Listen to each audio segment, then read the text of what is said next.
Good afternoon, good evening, and maybe if you're watching this tomorrow morning, good morning as well. Back with another edition of the B&H Virtual Event Space, and we are joined here by David Swindler. David, welcome. Thanks for being here. How you doing today? I'm doing great. Thanks so much for having me on the program. Yeah, we're super excited to have you over here. We thank you very much for being with us. David's going to be talking about capturing and here it goes. I'm going to try not to completely mess this up like I always do, but the Aurora Borealis. I always got to slow that down because otherwise it's the Brooklyn in me. The New York just wants to blend it all together, and then it just becomes a mess. So one of my favorite things to talk about. I love it. I think most people would agree. Photographically, phenomenon wise, it's just such a beautiful thing to experience.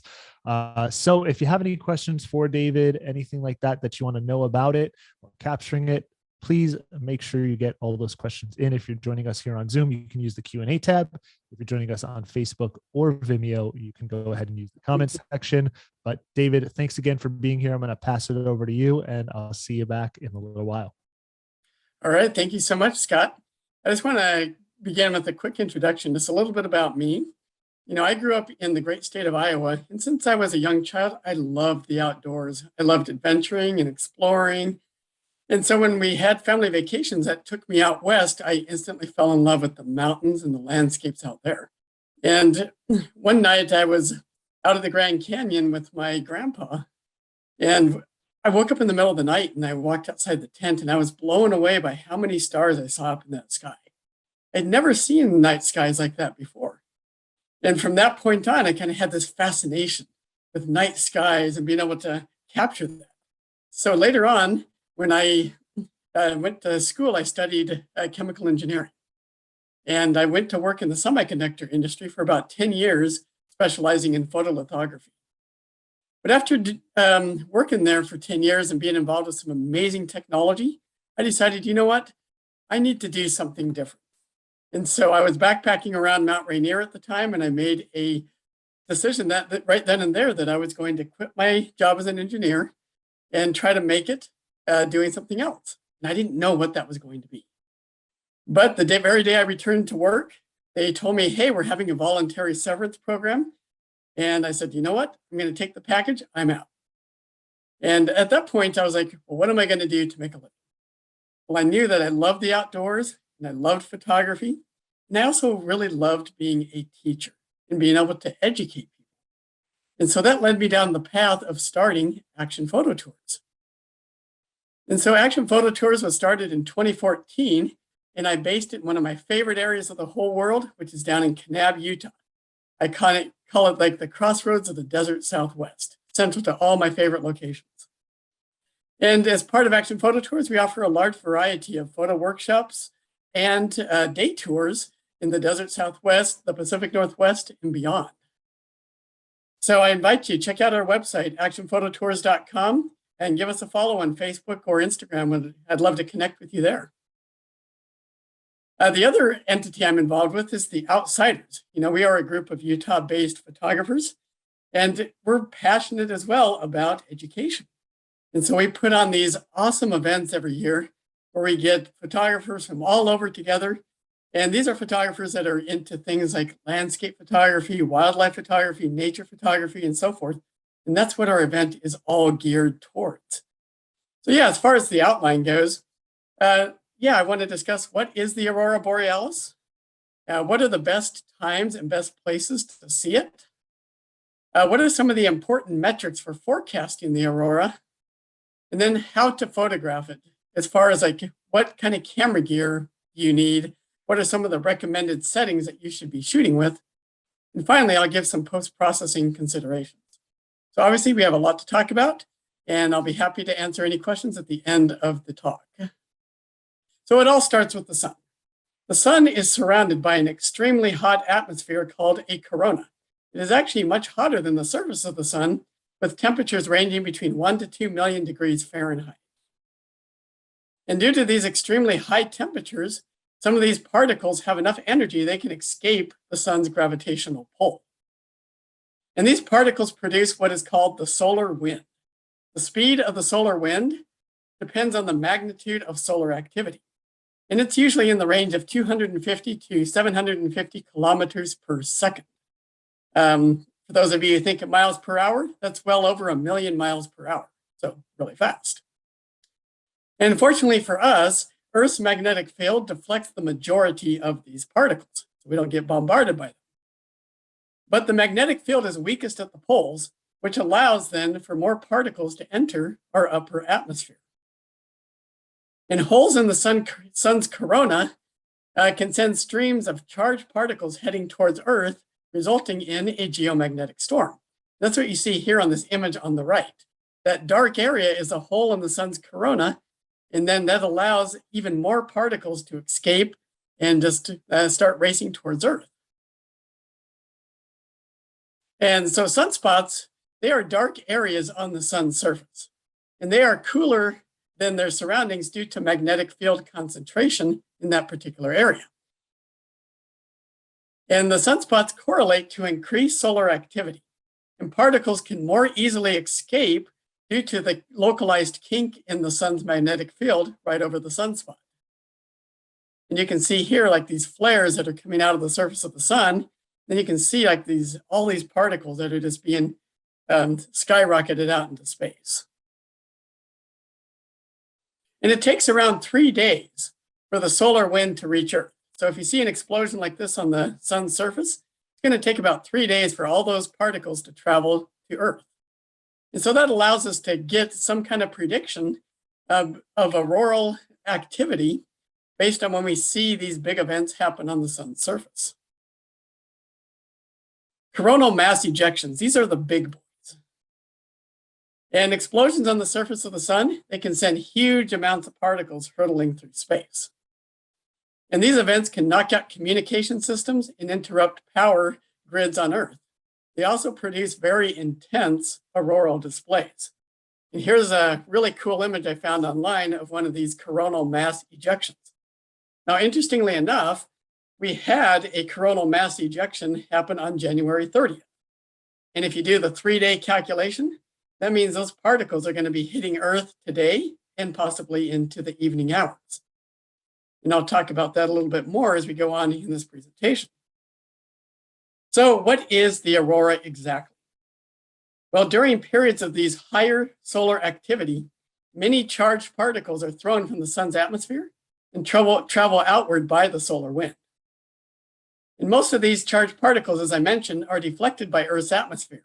But at the poles where that magnetic field is weaker, these particles can enter the atmosphere and collide with gas particles, usually oxygen and nitrogen. These particles collide with these oxygen and nitrogen atoms and cause them to become excited. And when these excited molecules return to the ground state, they produce a photon of light that is visible as aurora. So here's a little graphic showing it in more detail. So let's say we have like a couple sunspots over here. Well, the magnetic field there is weaker, allowing these particles and these flare-ups to more readily escape. So now we have the solar wind cruising off towards Earth.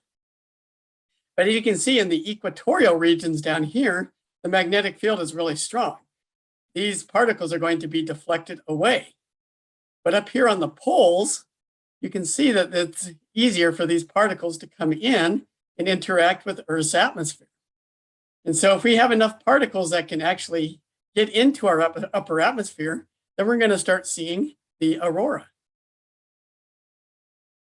So borealis simply means northern. Aurora from the southern hemisphere is known as Aurora australis. And the different colors that you see from the aurora they depend on the altitude of the emission and the type of molecule that was excited. For example, green is the most common, and it comes from oxygen molecules at around 60 miles above the Earth's surface. Red is the higher altitude emission from oxygen, and that's around 200 miles above the Earth's surface. And nitrogen produces blue or purplish red auroras and is far less common. So here's an example. This is me standing out on a frozen lake, photographing the aurora. And when you see aurora far distant on the horizon, that's where it's much easier to see this high altitude emission. You can see the lower part is all green, that's up to about 60 miles or so above the Earth's surface. And then once you kind of get to that 200-mile mark and above, you start seeing the red emission from the higher altitude oxygen excitation. So when should you see the aurora? The best time for aurora viewing is plus or minus 1 month from the vernal and autumnal equinoxes. And there's been a lot of debate over the years as to why that is, but the most readily accepted theory is that during those equinoxes is when the interplanetary magnetic fields are best aligned, and it allows charged particles to more easily enter our atmosphere. And so the spring dates when that would be about February 21st to April 21st. And the fall dates would be August 21st to around October 21st. But the other thing is you need dark skies to be able to see the aurora. So in northern latitudes, it's not going to get dark enough at night during the late spring, the summer, and the early fall months. And so you have to make sure that the skies are going to be sufficiently dark that you would actually be able to see it.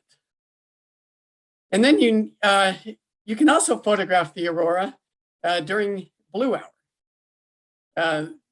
This can be like an hour after sunset or an hour before sunset, just depending on the latitude that you're at. And you can even photograph it with bright moon. But it's just much more difficult to see with the naked eye when there's a lot more ambient light. So my recommendation is that you have 25% or less moon for the best aurora viewing. And then you need to find areas with minimal light pollution for the best results. Now, if you have more moon than 25%, you can still photograph it. The camera will still capture it, but it's just harder for you to see with the naked eye. So here's an example of blue hour aurora. The sky is not entirely dark yet. You can see the colors look a little different just because of the color temperature of the light during blue hour, but it can still come out sufficiently well. This shot here on the right was actually the first aurora shot I ever took many years ago. And this was taken in Yellowstone National Park on a full moon night. I had never seen the aurora before this time. And I was walking around in the dark and I looked up in the sky and I saw all this movement going on. But that's all I could see was just some stuff moving. I couldn't see what it was. And I was like, what the heck is that? So I set up my camera, took a longer exposure, and voila, it was the Aurora Borealis going off in Yellowstone National Park. So yes, you can photograph even during a full moon, but it's going to be much more difficult for you to be able to see it and appreciate it while you're standing there. So solar cycles last around 11 years, and they cycle between low and high sunspot activity. So if you look at this little diagram on the right here, you can see the years are labeled. So in like 1996, very few sunspots, but then by the time you get to 2001, we have lots of sunspots. Then you can see they start gradually decreasing again as we go back to the other end of that 11-year cycle. So the years 2011 to 2014 was our last solar maximum. The good news is we are now past our solar minimum for the decade, and we are moving back towards another solar maximum in about 3 years, with the peak predicted in about 2025. So I went on the NOAA's website and I pulled off this graph of sunspot numbers versus year. And you can see here that, back in 2014, that was kind of our peak. And then we hit a big trough in 2020, and now we're starting to go back up again. But if you look at the number of sunspots, we are well above the predicted line that they were expecting. So right now there's more sunspots than they thought we would have, which is good, because that means we're going to have more solar activity that can produce auroras. And so I'm hoping that this will continue to increase and we'll get even more frequent and large-scale aurora viewing events as we get towards 2025. Now, does this mean that you can't see aurora in 2020? Absolutely not. I actually took some incredible photos of aurora in 2019 and 2020. It just means that you're probably going to have to go further north to be able to see it, and you're not going to have as many of these large-scale events that are going to send auroral displays clear down into the lower 48. So let's talk about magnetic midnight. The aurora can happen at any time of the day or night, but for obvious reasons, we're not going to see it during the day. The aurora is more likely to occur near what we call magnetic midnight, which in the US is approximately 1 hour before actual midnight because of the 11-degree offset between the rotational and the magnetic axis of the Earth. So any of you who have used a map and compass and stuff, you know about these declination angles, which depending on where you're at on the globe, you're going to have a certain degree of declination because the true north is not in direct alignment with magnetic north. And so that generally is what happens, especially if you're up over in Alaska and some of those places. So because of that, from my experience, the best time in the US and Canada is usually from about 11 p.m. to about 1 a.m. for photographing the aurora.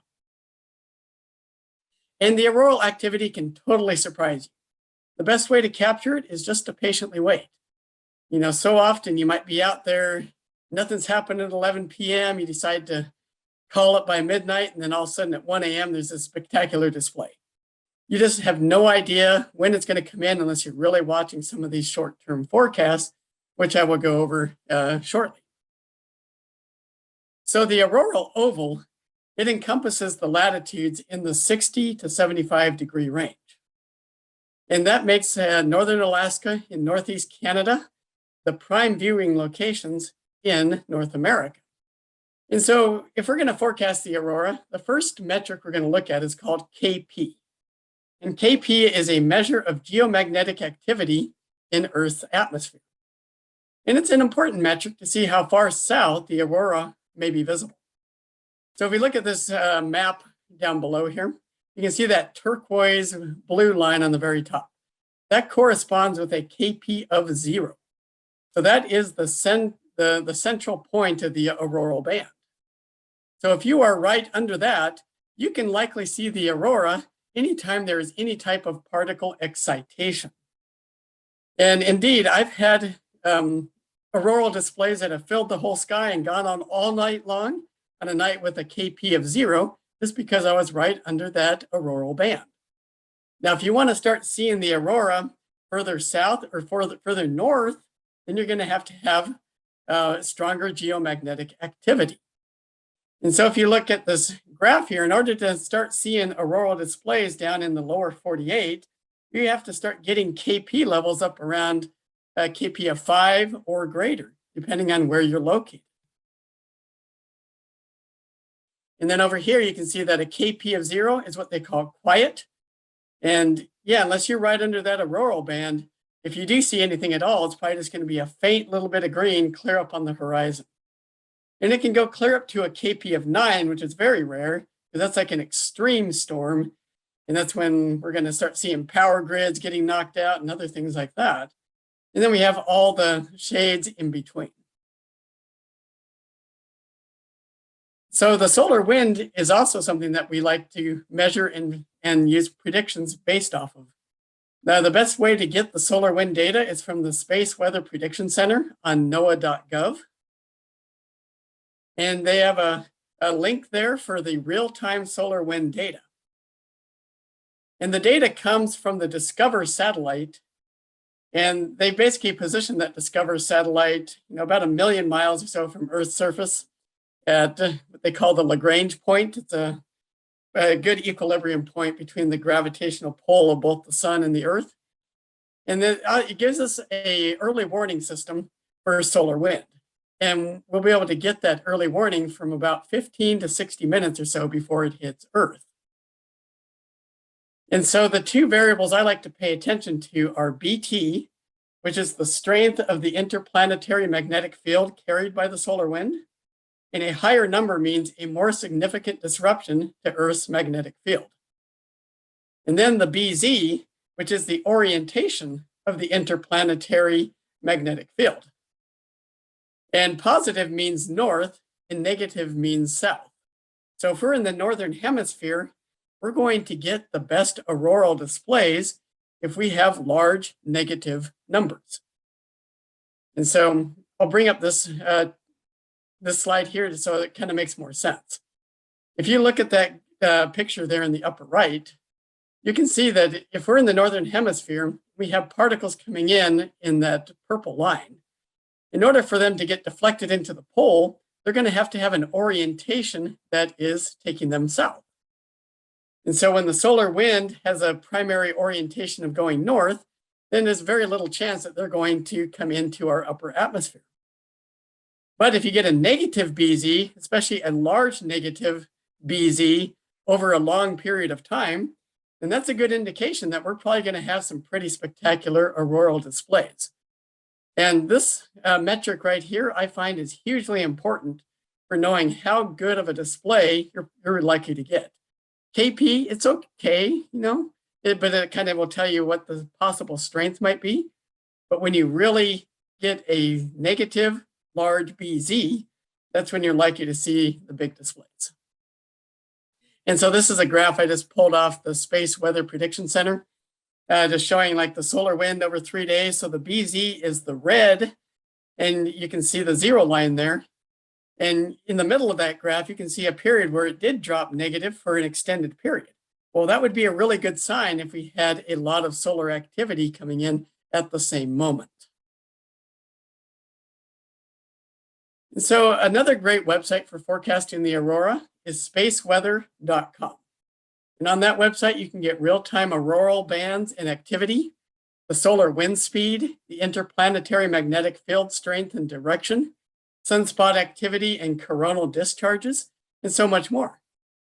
And so when I saw that the KP might be going up to 6 tonight, I went on spaceweather.com, and sure enough, they talk all about this coronal mass ejection that happened on January 30th. They even have pictures of it. You can go look at it.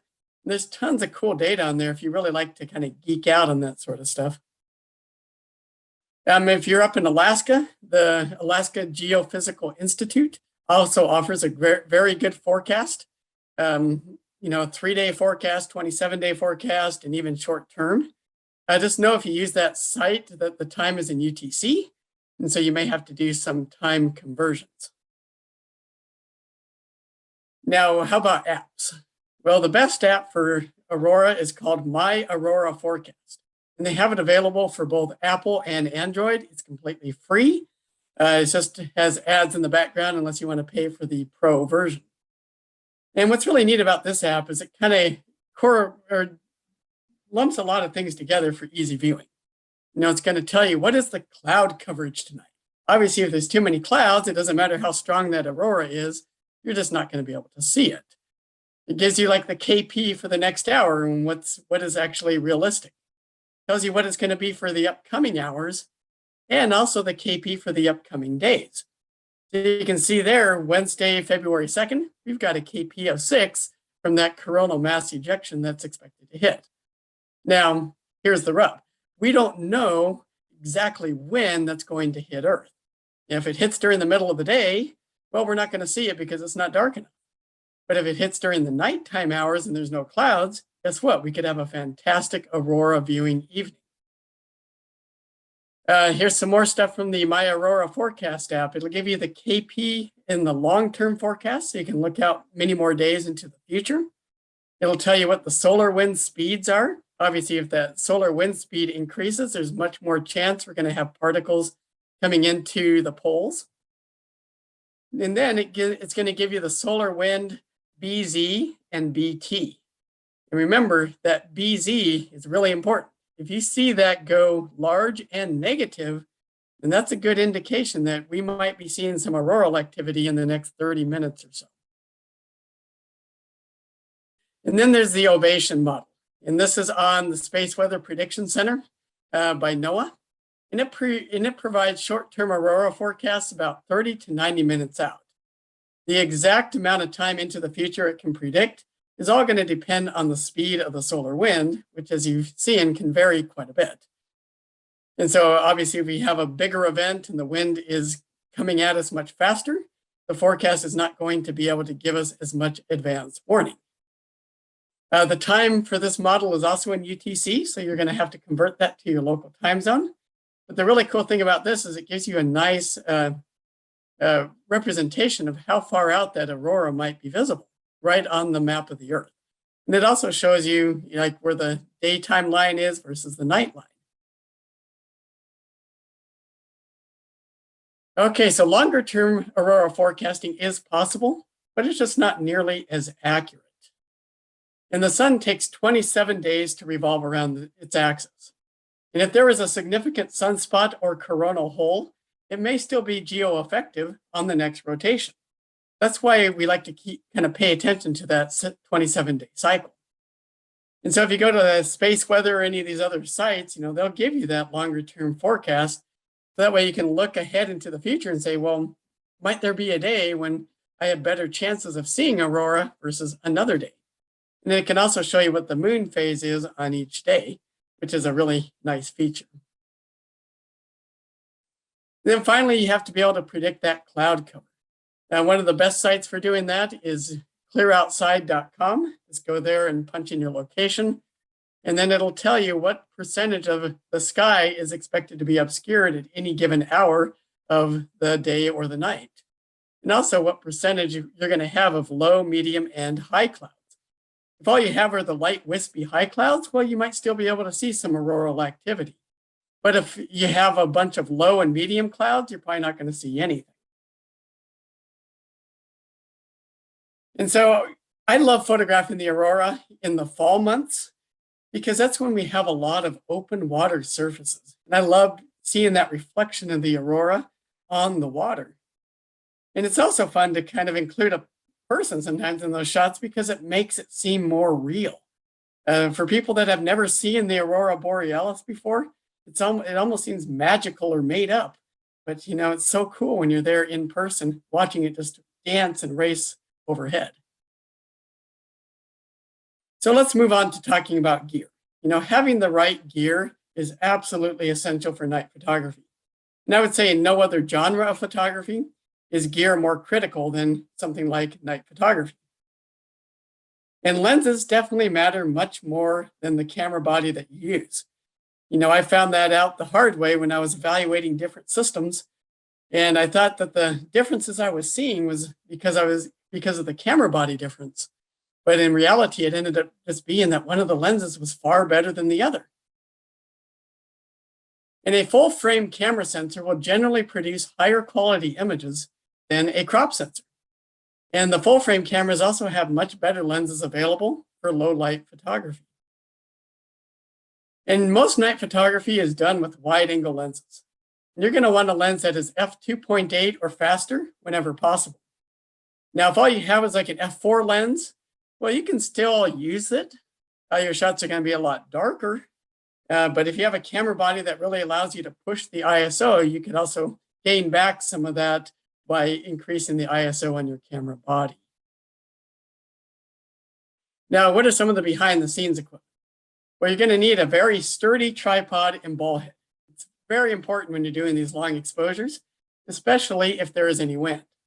My pro tip here, try not to extend that center column if your tripod has one, because that's going to be the weakest point of your tripod setup. Then you'll want an intervalometer or a remote cord. And these are essential to shoot exposures longer than 30 seconds or to take a series of exposures for things like time lapse. Some of these newer cameras, they're really nice because they can be controlled via apps, but just make sure you test it thoroughly first before you go out into the field. The last thing you want to do is be trying to control it with your phone and it's just not connecting or the cold's interfering with it. You never know what could happen. Make sure you test it. You're going to need lots of extra batteries, especially if it's going to be cold where you're going to shoot. Bring your warm clothes, and then you'll want a headlight for navigation. But please, please do not use your headlight to light paint your foregrounds because it just will not look good. And don't use red light mode either. Red light is atrocious and super hard to remove from your shots if someone walks into your scene with a red light on. If they walk in with white light, well, at least at that point, you have a chance of still being able to salvage the shot. And then the red light also really throws off your perception of color and everything else. I would just recommend not using it. And then bring your cell phone. And I like to use the backlight from my cell phone to shine around the back of my camera if I'm trying to find a button or I'm having trouble messing around with things with my bigger gloves on, because that's just a nice light to look around at stuff, but it's not going to be enough light that it's going to hurt anyone else who's shooting around you. So a quick overview of how we shoot the Aurora. First of all, remove any filters from your lens. That includes UV filters. I can't tell you how many times I've worked with people and they still have a polarizer on their lens, or they have a UV filter and they're getting all kinds of flare coming in. You just got to remove all those filters. And then cover any annoying lights on your camera or intervalometer with gaffer's tape. You're going to switch to manual focus and turn off any lens stabilization or vibration reduction. And then you'll find your desired composition and focal length. And then this is also important with Aurora Borealis. I turn off long exposure noise reduction. And that's the function on your camera that does a second exposure with the shutter closed to help remove the hot pixel noise. Now, any of you who have heard me talk about night photography in other contexts, you know I'm a huge fan of LENR for getting rid of that hot pixel noise. Why do I not like to use it when I shoot Aurora? Well, there's several reasons why. First of all, it's going to freeze up my camera when I could be having the most impressive auroral displays. I need to be able to shoot at a moment's notice. Second of all, usually when I'm shooting Aurora, I'm in places where it's kind of cold. And the LENR really helps when you have warm temperatures. So when it's like 10 below zero, well, you know what? That sensor really isn't going to heat up that much. And so I have very little hot pixel noise, especially with the shorter exposures I'm using for the Aurora Borealis. And then you're going to dial in your shot settings depending on the brightness of the Aurora. And I'll discuss how we do that in a little bit. Then you'll manually focus on a bright star or planet. And then you're going to take your first shot and look at the RGB histogram. You want to make sure you're looking at the RGB, not the luminance histogram. And make sure that the green color is not too close to clipping on the right side. In other words, we don't want any green pixels hitting the right edge of that histogram. And then you can adjust your exposure up or down by modifying either the ISO or the shutter speed. So let's talk about this more specifically. First of all, we need to understand the exposure triangle. So if you look at that little thing that looks like a Venn diagram on the right, that center point is our optimal exposure. And that's where it's not too dark, it's not too bright, right where we need to be. And when we're in that sweet spot, we have that perfect combination of shutter speed, f-stop or aperture, and ISO. If we decide to change any one of those variables, we're going to have to compensate with a second variable to ensure the exposure stays where it needs to go. So for example, if we increase our ISO, making the sensor more sensitive, then we may have to decrease our shutter speed in order to maintain the proper exposure.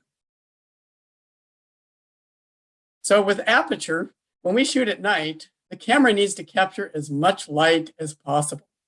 So that's why we need large apertures or small f-stops. But there are some downsides to large aperture. That's reduced depth of field. We're going to also have softer images, and we're more prone to things like coma, vignetting, and other aberrations like spherical aberration. So I recommend that you start at f2.8. If you have a prime lens that goes below f2.8, make sure you test that lens first to ensure that it performs well at that wide open aperture. Because I've seen many of these prime lenses that just have horrible coma performance if you're shooting them at like f1.4 or f1.8. You really need to know where is that lens good at. And if you have bad coma in a shot, it can completely ruin it. So make sure that you look at that first. And since your depth of field is limited at wide apertures, I recommend that you shoot at standing height to avoid soft foregrounds. If you do decide that you want to shoot closer to the ground, then you're going to have to focus stack in order to get sharp results with your foreground features. So with ISO, just as a general rule of thumb, most of your Aurora shots are going to be in the ISO 1600 to about 3200 range. I will increase it to like ISO 6400 for dim, distant, or very fast moving displays. For really bright Aurora, you may need to go as low as ISO 400 to avoid clipping the green channel. And yeah, I've seen aurora that's that bright. Even like at a 10-second exposure at ISO 400, I'm getting close to blowing out. And so you just have to really adjust that and look at those histograms based on what it's showing you. And the ISO is going to be the best tool you have for increasing or decreasing your exposure.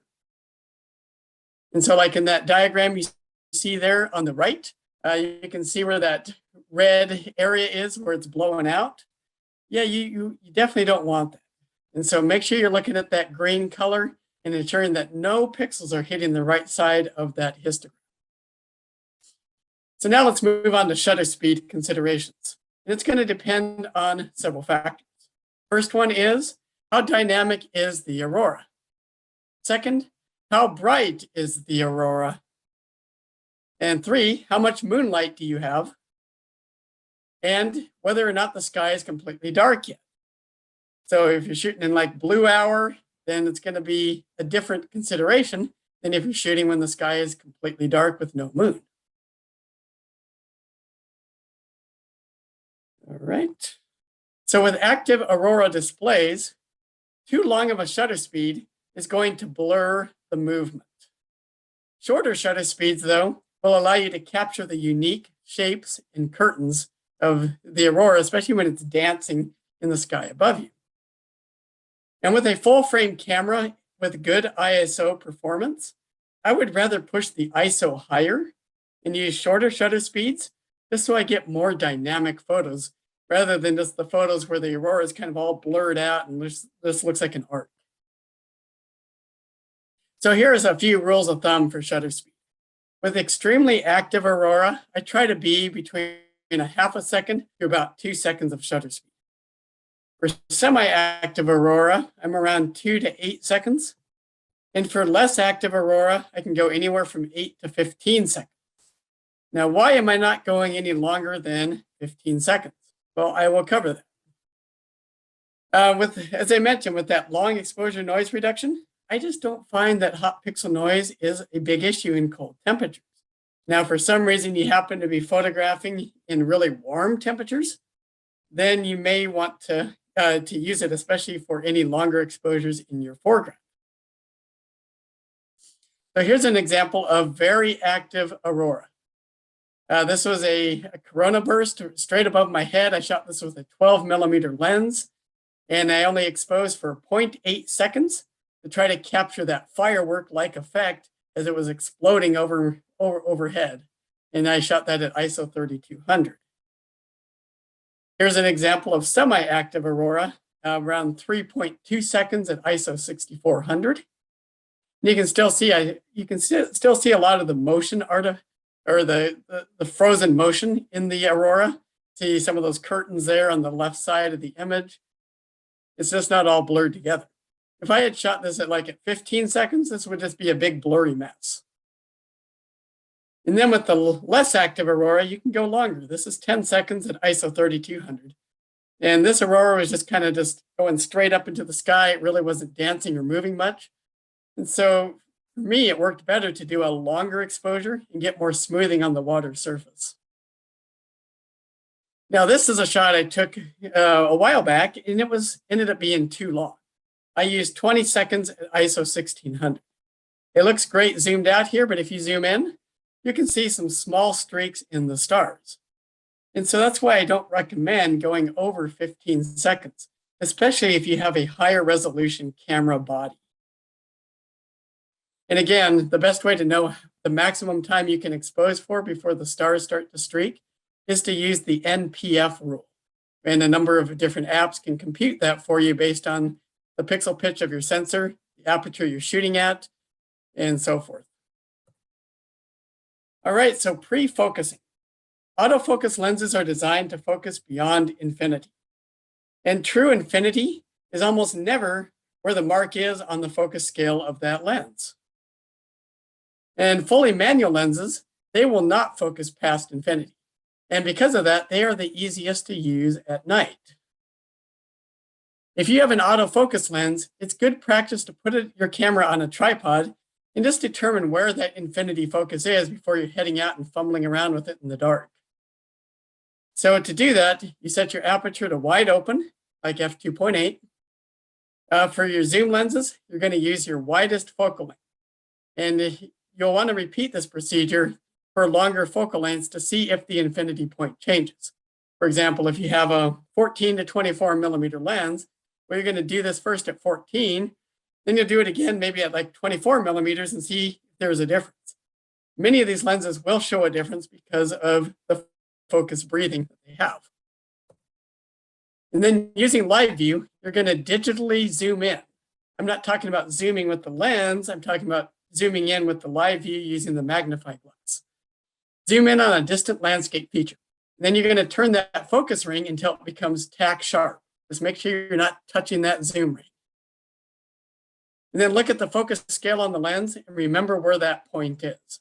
If you are using a lens that doesn't have a focus scale, which is the case with many of these mirrorless focus by wire type lenses, then you just have to remember where that focus point is on the digital scale shown in camera. And that's going to be your reference point for future night shooting. So when you focus at night, you're going to then, when you get out in the field, you're going to set your lens to that previously determined infinity focus point that we determined. And then make sure you have your camera set to the high ISO that you want to shoot at and f2.8. And you're going to point to your camera to an area of the sky where there's a bright star or a planet in the center of the frame. Or you can use like a distant light source, like a street light or something like that. And then using your live view, you need to digitally zoom in until that star is well magnified. And then making sure you grab the focus ring, not the zoom ring, you're going to turn it back and forth and rock it back and forth till you get that star as small as it can possibly go. Now make sure that you're looking at star size here, not perceived sharpness.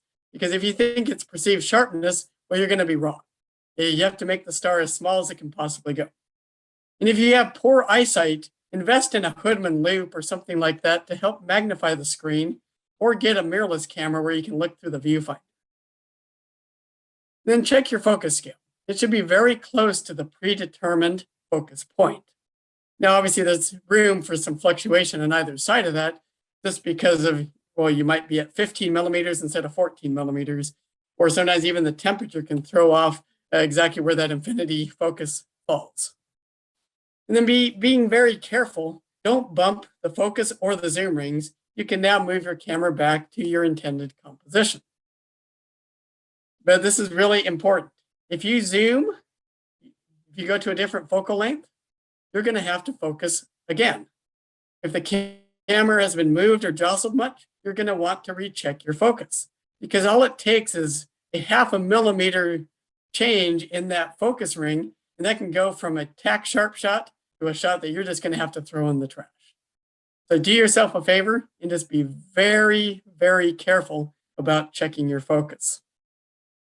And if you are unable to focus on a star, you can always use like a bright headlight to illuminate a distant landscape feature. In the worst case, you can send a partner like 50 feet out or further and shine a headlight back at you to help focus on. But most of the time when we're photographing aurora, the skies are clear. That's why we're photographing. And so you should be able to find stars up in the sky that you can be able to focus on. So to review the shooting settings, you're going to set the shutter speed based on the aurora brightness. You're going to set the aperture to at least f2.8, unless your lens requires smaller aperture for chroma control. You're going to set your white balance to the range of 3200 to 3500 Kelvin if there is no moon. If you do have moon, you're probably going to be up in the 3500 to 4100 Kelvin range. You're going to set the ISO as a good starting point, somewhere between 1600 to 3200, and then check your histogram. You can increase or decrease the ISO as needed, depending on how bright the exposure is. Then, of course, you can turn off your long exposure noise reduction. And then don't use the 2-second timer at night. So many cameras out there will put out these little light pulses when that timer is activated, and that can ruin other people's shots unless you've gone ahead of time and covered that up. And at night, the image on your LCD screen is going to look so much brighter than it really is because you have your night vision engaged. And some people will dim their LCD brightness really low. I don't recommend you do that because when you pull your camera out to shoot some daytime shots the next day, you won't be able to see anything to be able to change it back. So I always just tell people, don't worry about dimming your LCD. Just use your RGB histogram to always gauge your exposure. And don't think it's too hot because you have your night vision looking at it. And then after you take your shot, zoom in to 100% pixel view and ensure everything looks sharp. Note that many of these Nikon cameras out there, if you just hit the magnifying glass and go all the way in, it's going to take you to 300% zoom. But I will tell you, nothing looks sharp at 300% zoom. So just make sure that you are looking at it at 100% zoom. You can tell by the little progress bar in the bottom of the camera. And then, just be really careful to recheck that focus. As I'm shooting at night, every few shots I take or so, especially if I move something around, I'm going to hit the play in the back of the camera. I'm going to zoom in to 100%. Just make sure everything is looking good and sharp. Then I just keep on shooting. Because the best time to catch a focus error is in the moment. So as far as camera gear goes, just remove any moisture from your tripod legs before you collapse them. Because if it's real cold out, you may not be able to extend them again when they ice up. And then don't jam your tripod into loose snow. We've seen people break tripods trying to jam their tripods into that sort of thing, especially if it's kind of icy. Just want to make sure you're not going to break anything. It's better to use spikes in the bottom of the tripod legs if you can. And then your touch screen may not work in very cold temperatures, especially if you've been breathing on the back and it all ices up. So you need to know how to use your camera without using the touch screen. Then use your lens hood. Not only is it the best protection for your lens, it helps keep frost and snowflakes off of your front lens element. And then everything will get much stiffer in the cold. Your tripod and ball head and leg locks, they're just going to be so much more difficult to loosen and tighten. Just be patient with your gear in the cold and don't force it. And then when you're trying to handle your equipment, please, if it's really cold out, don't be taking your hands out of your glove liners to handle your equipment because your hands are going to get really, really cold. It's better that you practice using your equipment with the gloves on because you can do pretty much everything with a thin to medium weight pair of gloves. And then keep your camera in your backpack when going between warm and cold environments.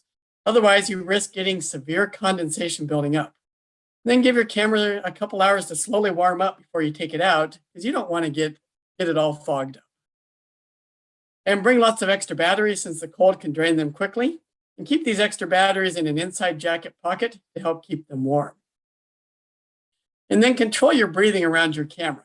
If you breathe on your camera or front lens element, it can turn into a sheet of ice, and that may end your shooting for the night if that happens. And do not attempt to wipe off ice with a cloth, as that can really scratch things severely. So now let's finish up talking about landscape inclusion. So if you have a break in the auroral activity, I like to take advantage of that time and do some longer exposures for better foreground quality.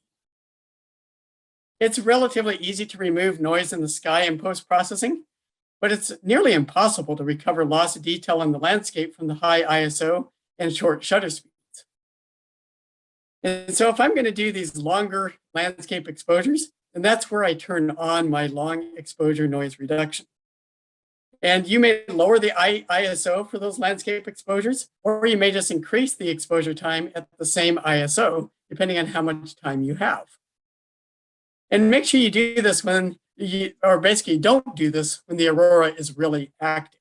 If you do, let's say you're doing a long exposure for landscape and all of a sudden you see the aurora going crazy, well, just turn your camera off, turn it back on, and start taking your aurora shots again. So here's an example I showed earlier. The sky I took at 3.2 seconds, ISO 6400. But then when the aurora wasn't quite as active, I took a landscape shot for 30 seconds at ISO 2000. And then I combined the two in Photoshop. Now, why would I do that? Well, on the left here is ISO 6400, 3.2 seconds. You can see that that is just grainy as all get out, and no amount of noise reduction is going to help me recover the detail sufficiently to really make that very usable. But if you look at the shot on the right, that is ISO 2000 at 30 seconds. That looks so much better. I can deal with that. And that's a shot I could actually print large and be proud of it. So as far as noise reduction goes, we can't do stacking or tracking with Aurora Borealis because the Aurora is moving. And so we're going to have to use post-processing methods to reduce that noise. And the recommended plugins that I like to use are Topaz Denoise or Nick Define. For me, the Nick Define works much faster, and it will get rid of noise in a majority of cases. But in cases where the Nick doesn't work as well, then I resort to using the slower Topaz plugin.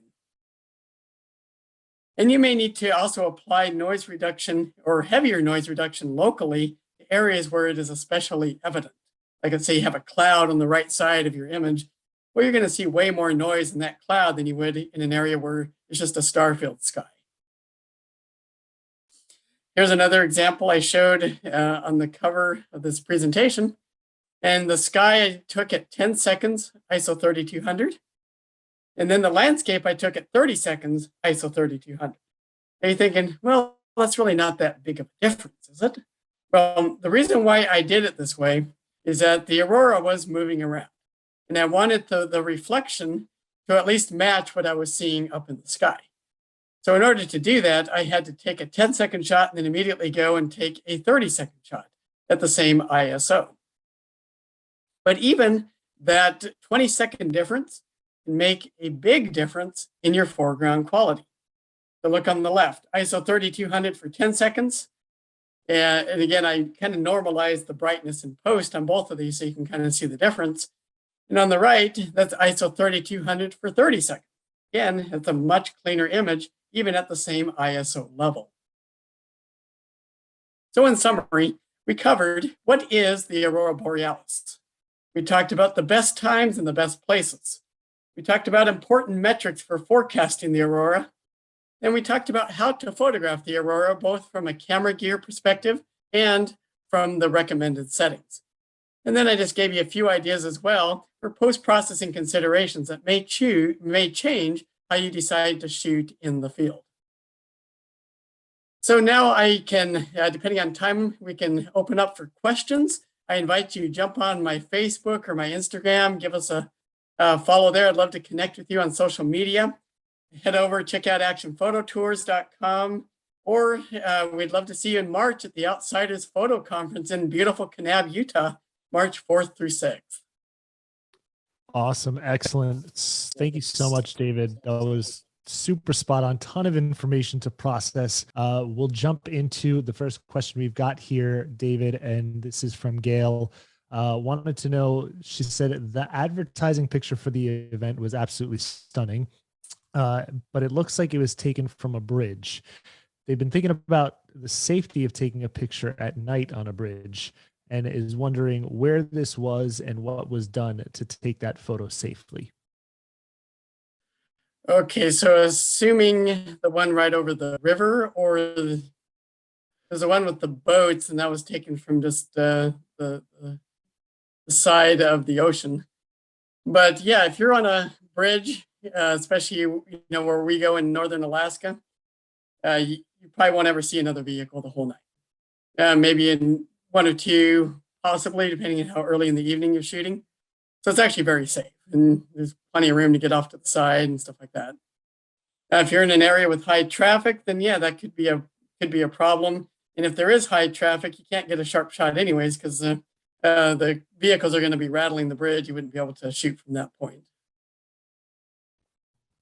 Awesome. Wonderful. Now, I wanted to shift. We talked a ton about, you mentioned a ton of camera gear and equipment and things like that. But the one thing that we didn't really address is gear in terms of what to sort of prepare yourself with as far as, clothing wise. For some people, they're going to maybe go out there and photograph, and it'll possibly be the first time they've ever been in a scenario where they see temperatures that reach below zero or anything like that. Obviously, having a good jacket, having a nice warm hat, and some great gloves are going to be beneficial. But what are kind of some tips, tricks, the hidden secrets that you found that have helped you to kind of stay out at night and keep warm and not freeze, as we would say, our tuchus off? Yeah, so two critical components there, hands and feet. They get cold the fastest. The best thing you can do is have a really good pair of winter boots. And if you don't have a pair of winter boots, you're going to want to get something like the Neo's overshoes, which will add another layer of protection against the ground for your existing footwear. And then for the hands, I like to use like a pair of medium weight glove liners that allow me to still work with my camera. But then I have a heavier pair of mitts I can always stick my hands into when they get cold. On top of that, you can use the chemical hand warmers, and they'll put out like 8 hours worth of heat. You can put a couple of those hand warmers inside your big mitts, and that way every time you stick it in, it's like a nice oven that your hand's going back into. Other people like to use the body warmers. They'll stick underneath a bunch of their layers on their body, and that really helps keep them a lot warmer inside. I know a bunch of people that have had a good success with like battery powered socks for keeping their feet warm if they don't have like the really warm boots, or even a heated vest to put underneath some of your layers. Great. Excellent. So if anybody's wondering about, reaching out and going to the Aurora, maybe, go jump on Facebook, Instagram, give David a follow. I'm sure, at some point he'll be doing something related to the Aurora, and, get with an expert, right? Yeah, absolutely. That's the best way to kind of get started. Because, when you go out on your own, unless you've done this kind of stuff a lot before, it can sometimes be frustrating, and you may not know exactly what you're missing or exactly where to go and what nights to go out and look for it. But if you go with someone who's done this a lot, then it really helps simplify that learning curve. Definitely agree on that.